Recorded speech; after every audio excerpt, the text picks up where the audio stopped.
دین نام ہے زاویہ نگاہ کے بدلنے کا۔ اب مثال کے طور پہ ایک کافر جو ہے وہ بھی پانی پیتا ہے اور مسلمان بھی پانی پیتا ہے۔ اب دونوں کے پانی پینے میں کیا ہے؟ وہ فرق ہے۔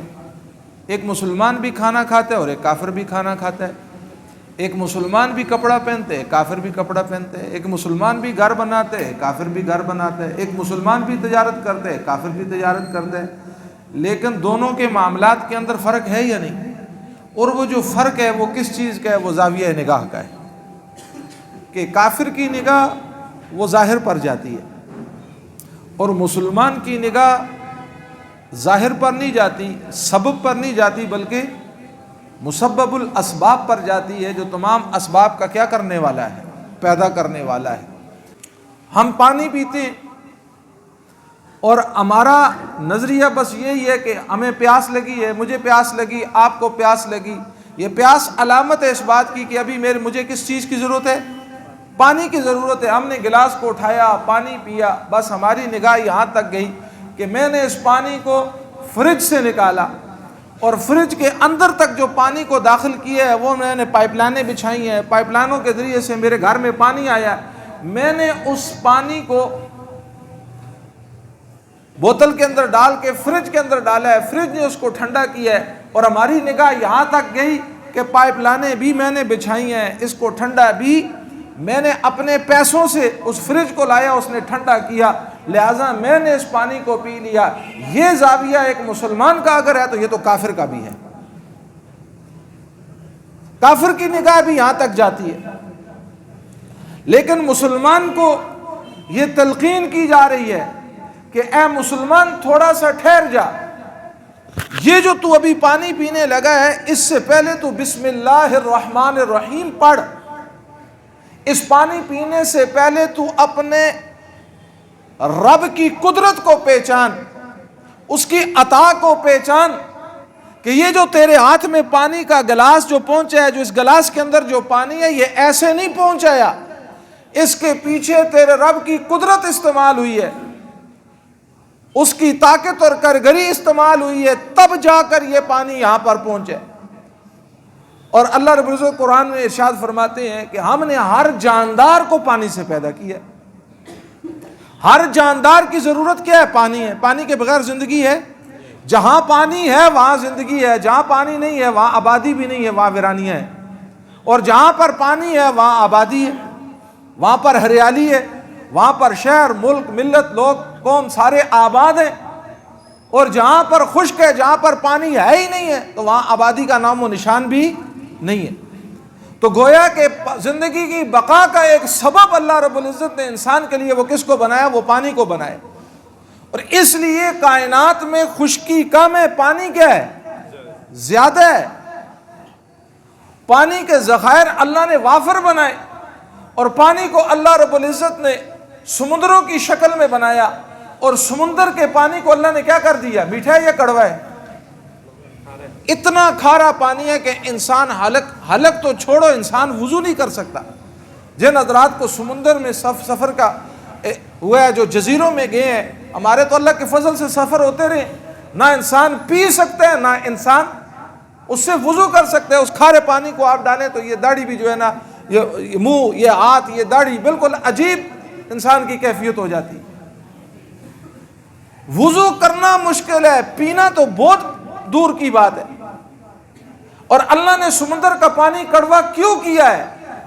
سمندر کا پانی اس لیے کڑوا کیا کہ اب سمندر بھی ایک جہان ہے، اس کے اندر بھی اللہ کی ہزاروں مخلوقات ہیں، اور ایسی ایسی مخلوقات ہیں جو ہم نے آج تک دیکھی بھی نہیں، اور ایسی مخلوقات، ایسی مچھلیاں کہ بڑے بڑے بھاری جہاز بھی ان کا مقابلہ نہیں کر سکتے۔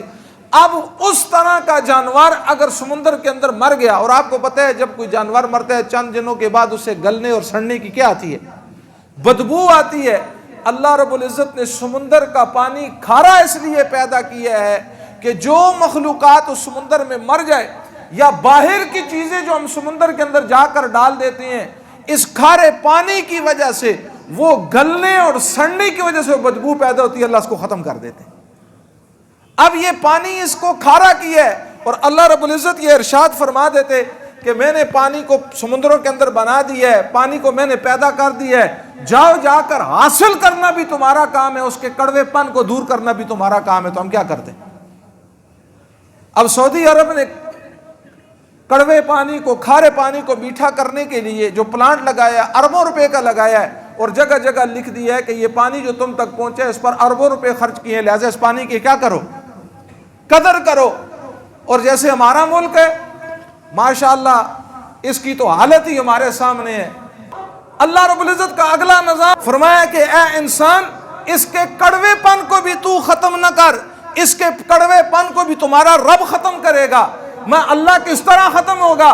مونسون ہوائیں چلتی ہے، اور مونسون ہواؤں کے ذریعے سے پانی جو ہے یہ سمندر کا بخارات بن کر جب اوپر جاتا ہے، اور جب یہ بادل کی شکل بنتا ہے، اللہ نے اس بادل کے اندر ایک ایسی باریک چھننی لگا دی ہے کہ جب یہ بخارات اوپر جاتے ہیں، اس کا کڑوا پن ختم کر کے اللہ اس کو میٹھا بنا دیتا ہے۔ یہ کون کر رہا ہے؟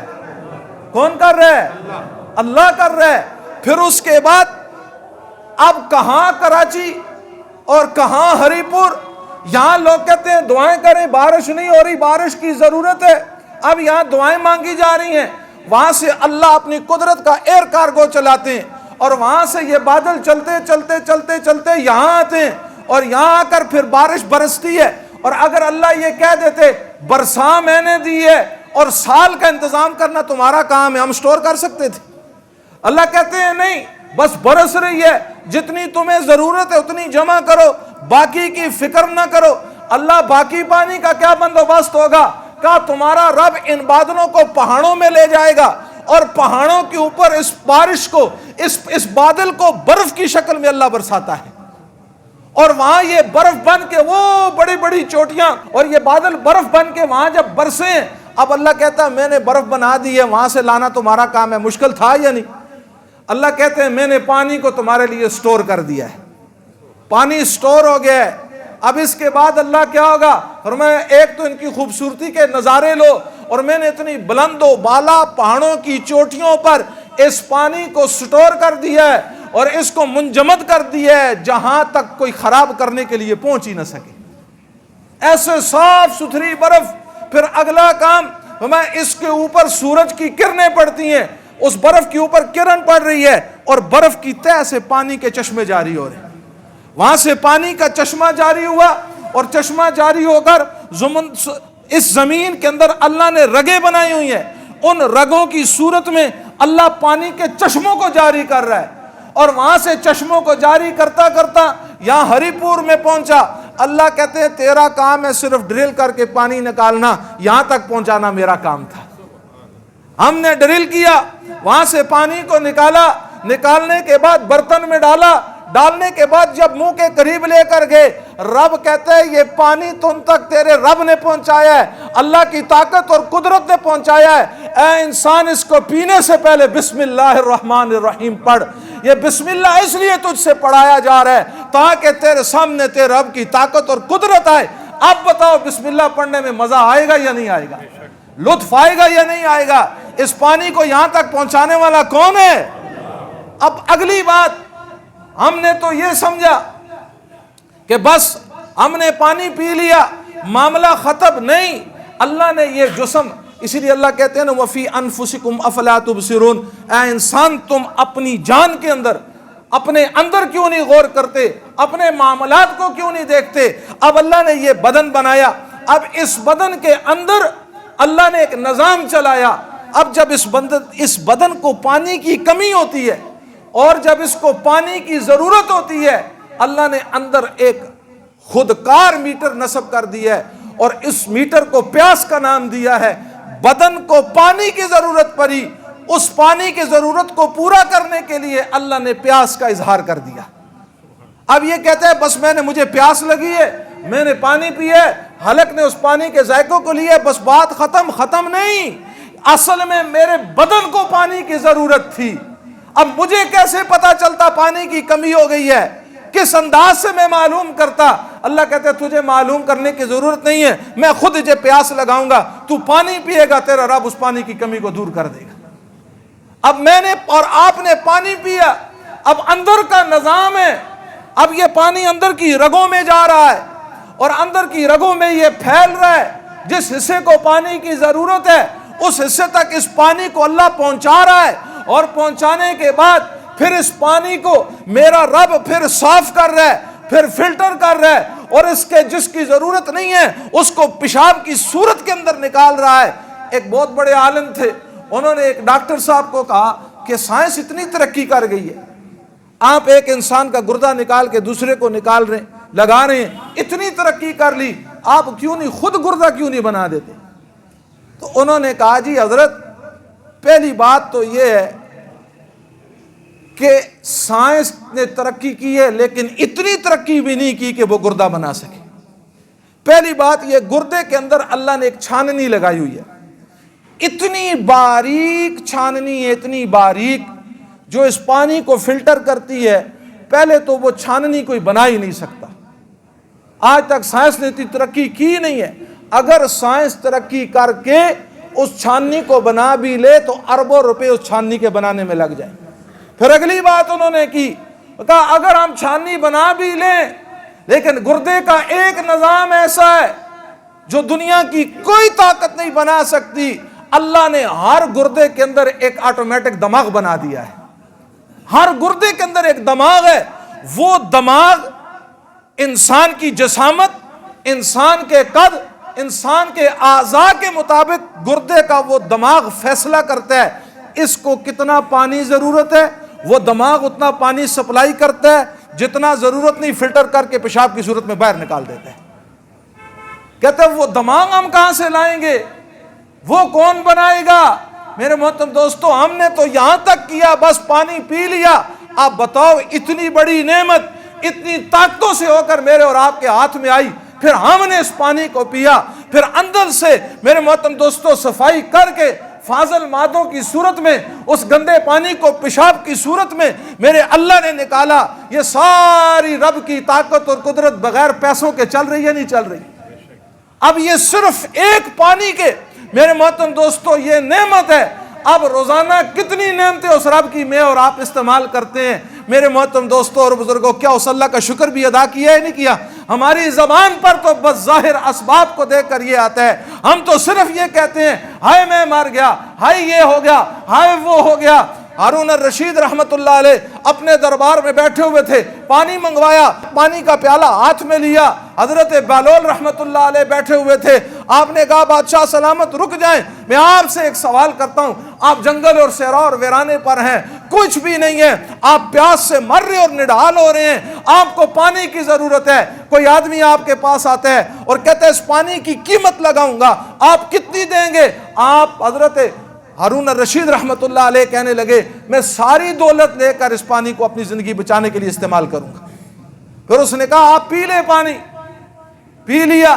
اگر دوسرا سوال یہ اگر یہ پانی بدن کے اندر رک جائے، مثانہ بھر جائے اور آپ تڑپ رہے اور نکلنے کی کوئی صورت نہ ہو اور طبیب آ کر یہ کہے اس پانی کو نکالنے کے لیے آپ کی سلطنت، ہارون الرشید نے کہا سلطنت دینے کے لیے تیار ہو جاؤں گا لیکن اسے کہوں گا میرا علاج کر دے۔ حضرت بہلول نے کہا بادشاہ سلامت آپ کی ساری سلطنت کی حقیقت ایک گلاس پانی، یہ ساری دنیا میں پھیلا ہوا جس کے پیچھے ہم مر رہے ہیں، لوٹ رہے ہیں اور سب کچھ برباد کر رہے ہیں، اس کی حقیقت میرے محترم دوستوں اور بزرگوں ایک گلاس پانی بھی نہیں، اور میں اور آپ اللہ کی اتنی نعمتوں کو استعمال کر رہے ہیں، صبح و شام استعمال کر رہے ہیں۔ تو میرے محترم دوستوں اور بزرگوں بتاؤ ہر کام کے پیچھے طاقت اور قدرت کس کی استعمال ہو رہی ہے؟ مسلمان اس کا زاویہ نگاہ کدھر جاتا ہے؟ اللہ کی طرف، اور کافر کا زاویہ نگاہ اس ظاہر پر جاتا ہے۔ بس بات ختم ہے میرے محترم دوستوں اور بزرگوں۔ ایک نوجوان نوکری، مسلمان بھی نوکری تلاش کر رہا ہے، کافر بھی نوکری تلاش کر رہا ہے، مسلمان بھی درخواست دے رہا ہے، کافر بھی درخواست دے رہا ہے، مسلمان بھی جائز طریقے سے سفارش کو ڈھونڈ رہا ہے، کافر بھی سفارش کو ڈھونڈ رہا ہے۔ یہ سارے اسباب مسلمان بھی تلاش کر رہا ہے، کافر بھی تلاش کر رہا ہے، مسلمان بھی دکان ڈال کے تجارت کر رہا ہے، کافر بھی تجارت کر رہا ہے، مسلمان بھی اسپتال میں ڈاکٹر کے پاس جا رہا ہے، کافر بھی اسپتال کے اندر ڈاکٹر کے پاس جا رہا ہے۔ میرے محترم دوستوں مسلمان بھی دوائی کھا رہا ہے، کافر بھی دوائی کھا رہا ہے، لیکن دونوں کے اندر فرق ہے۔ مسلمان نوکری کے اسباب کو اختیار کرنے کے بعد آ کر دامن پھیلا کر کہتا ہے ربا تیرے نبی علیہ الصلوۃ والسلام کا پاک ارشاد تھا اے مومن اسباب کو تو نے اختیار کرنے، سبب کو سبب کے درجے میں رکھ کر اس سبب کو مؤثر نہیں سمجھنا، اپنی قابلیت کو، اپنی درخواست کو، جائز سفارش کو، اپنی تجارت، اپنی دکان میں ڈالے ہوئے مال کو اور بڑا ڈاکٹر اور اس کی دوائی کو، اس کو تو نے اختیار کیا ہے۔ اب دامن پھیلا کر رب کو کہنا ہے اے رب میں نے سبب اختیار کیا، اس سبب سے نفع اور نقصان تیری ذات دے گی۔ اس سبب کے پیچھے طاقت کس کی ہے، قدرت کس کی ہے؟ یہ مسلمان اور کافر کے زاویے میں فرق ہے۔ میرے محترم دوستوں اور بزرگوں، ہم نے ان سارے کاموں میں پرانے زمانوں کے اندر جب ڈاکٹر کے پاس جاتے تھے نا، اب تو مجھے پتہ نہیں ہے، ڈاکٹر اوپر لکھتا تھا ہوا شافی، کیا لکھتا تھا؟ پرانے حکیم کیونکہ تربیت ہوتی تھی نا، وہ شافی لکھا ہوتا تھا، نیچے پھر نسخہ لکھا تھا۔ وہ شافی لکھنے کا اس کا مقصد یہ تھا یہ جو میں نسخہ لکھ رہا ہوں، یہ نسخہ میں سبب کے درجے میں لکھ رہا ہوں، اس میں شفا میرا رب ڈالے گا۔ اب جو معاملات دور طرف ہوتے گئے، اب تو کئی ڈاکٹر بیچارے آر سمجھتے ہیں اوپر بسم اللہ لکھنا بھی، کہ میری قابلیت، میرا نسخہ، میرا معاملہ۔ تو میرے محترم دوستوں اور بزرگوں، ایک ہی بیڈ، ایک ہی اسپتال، ایک ہی طرح کے مریض، ایک اس بیڈ پر، ایک اس بیڈ پر، ایک ہی ڈاکٹر، ایک ہی دوا، ایک شہید ہو کر گھر آ رہا ہے، دوسرا قبر کی طرف جا رہا ہے۔ تو معلوم ہوا دوا کے اندر شفا نہیں ہے، ڈاکٹر کے ہاتھ کے اندر نہیں، شفا کون رکھتا ہے؟ تو مسلمان اور کافر کے زاویے میں فرق یہ، مسلمان کی نگاہ کس کی طرف جاتی ہے؟ اب میں جو تجارت کر رہا ہوں، میری جو دکان ہے، اس کو سبب کے درجے میں رکھنا ہے، اس کو اپنے روزی اور رزق کا میرے محترم دوستوں پالنے کا ذریعہ نہیں سمجھنا۔ پالے گا کون؟ اللہ پالے گا۔ نگاہ کس پر جائے گی؟ ہاں ہم نے اسباب کو اختیار کرنا ہے سنت سمجھ کے، نگاہ اللہ کی ذات، نفع بھی اللہ دے گا، نقصان بھی اللہ دے گا، لیکن اللہ سے دامن پھیلا کر کہیں گے اللہ ہمیں نفع نصیب فرما اور نقصان سے ہمیں کیا کر بچا۔ اس لیے میرے محترم دوستوں اور بزرگوں، کھانا کھانا، پانی پینا، گھر کے اندر داخل ہونا، یہ تمام معاملات کرتے ہوئے پہلے کس کا نام لینا؟ اللہ کا نام لینا۔ اس کی ہم عادت ڈالیں، اپنے بچوں کو عادت ڈالیں، بچپن میں اپنے بچوں کا تعلق کس کے ساتھ جوڑیں؟ اللہ کے ساتھ جوڑیں۔ اللہ رب العزت مجھے اور آپ کو عمل کی توفیق عطا فرمائے۔